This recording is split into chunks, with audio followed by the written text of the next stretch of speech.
بسم اللہ والصلاۃ والسلام علی رسول اللہ۔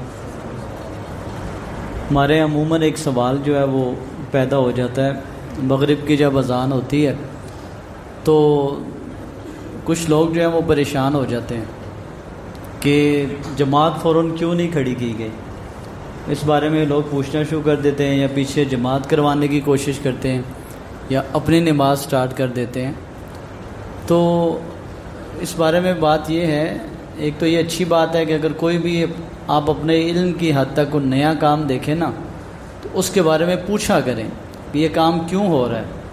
اس کا فائدہ یہ ہوگا کہ بہت سارے ایسے کاموں سے ہم بچ جائیں گے کہ جنہیں کوئی بندہ دین سمجھ کے کر رہا ہوتا ہے لیکن دین میں اس کا کوئی حصہ نہیں ہوتا۔ اچھی بات ہے، کوئی ناراضگی والی بات نہیں ہے۔ حضور نبی کریم صلی اللہ علیہ وسلم نے بھی فرمایا ہے کہ انما شفاء العی السؤال، کہ کسی چیز کا نہ پتہ ہونا ایک بیماری ہے اور اس کے متعلق پوچھ لینا اس میں شفا ہے۔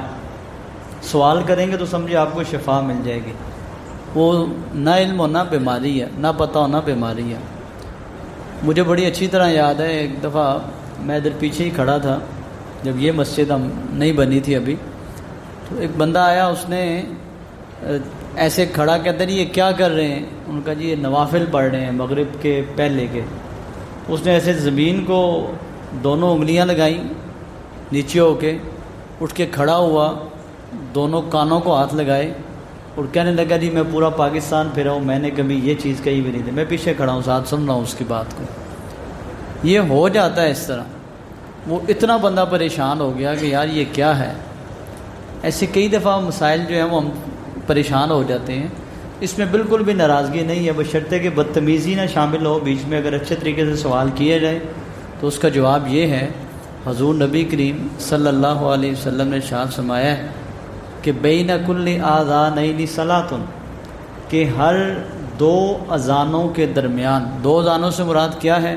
ایک اذان جو نماز کے بلانے کے لیے کہی جاتی ہے اور ایک جو اقامت کہی جاتی ہے جماعت کھڑی کرنے کے لیے۔ فرمایا ہر دو ان اذانوں کے درمیان، یعنی اذان اور اقامت کے درمیان کچھ نہ کچھ نماز ہے۔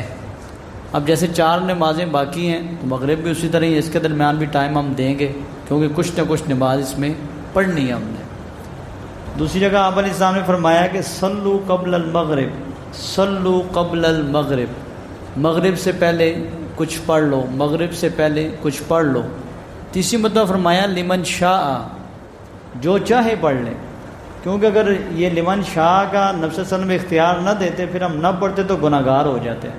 اس لیے ٹائم دیا جائے گا، جس نے پڑھنا ہے پڑھ لے، جس نے نہیں پڑھنی وہ نہ پڑھے بے شک۔ اسی طرح صحابہ کرام فرماتے ہیں کہ جب ہمارے ہاں مغرب کی اذان ہوتی نا تو مغرب کی اذان کے بعد ہم ایسے تیزی سے ستونوں کی طرف جاتے تاکہ جماعت سے پہلے کے جو 2 نفل ہیں نا یہ ہم پڑھ لیں۔ کہتے ہیں اتنے زیادہ یہ پڑھنے والے لوگ ہوتے تھے کہ اگر کوئی اجنبی مسافر، جیسے ہمارے یہاں پریشانی ہو جاتی، کوئی اجنبی یا مسافر آتا تو حدیث کے الفاظ ہیں، وہ کہتے ہیں وہ یہ سمجھتا کہ شاید فرض نماز ہو چکی ہے، لوگ بعد کی سنتے پڑھ رہے ہیں۔ اتنے زیادہ لوگ اس چیز پہ عمل کرتے تھے۔ تو ان چیزوں کو ذہن میں رکھنا چاہیے۔ ٹائم دیا جائے گا، کوئی پڑھ لے اس کی مرضی، کوئی نہ پڑھے اس کی مرضی۔ اس کا فائدہ یہ بھی ہے کہ ہر اذان اور اقامت کے درمیان نبی علیہ السلام فرمایا دعا رد نہیں کی جاتی۔ ٹائم دیں گے، کوئی پہنچ گیا نہ پہنچا، لیٹ ہو گیا، 1 منٹ اس کو مل گیا، 2 منٹ اس کو مل گیا، وہ بیٹھے دعا کر لے اللہ تعالیٰ سے، کیونکہ دعا رد نہیں ہوتی اس ٹائم میں۔ اسی طرح ایک فائدہ یہ بھی ہے کہ اگر کوئی بندہ دیر سویر ہو گیا ہے، لیٹ ہو گیا ہے، تو اگر اسے ٹائم ملے گا دکان سے آتے ہوئے، گھر سے آتے ہوئے، تھوڑا سا اضافی ٹائم اسے مل جائے گا، جماعت سے شریک ہو جائے گا۔ یہ کچھ اس کے اضافی فوائد بھی ہیں۔ بہرحال بات کا خلاصہ یہ ہے، یہ احادیث جو میں نے بیان کی ہیں، نبی علیہ السلام نے اس کا حکم بھی دیا ہے، آپ صلی اللہ علیہ وسلم کے صحابہ کرام کا اس پہ عمل بھی ہے، اس لیے اس مسجد میں فوراً نماز نہیں کھڑی کی جاتی۔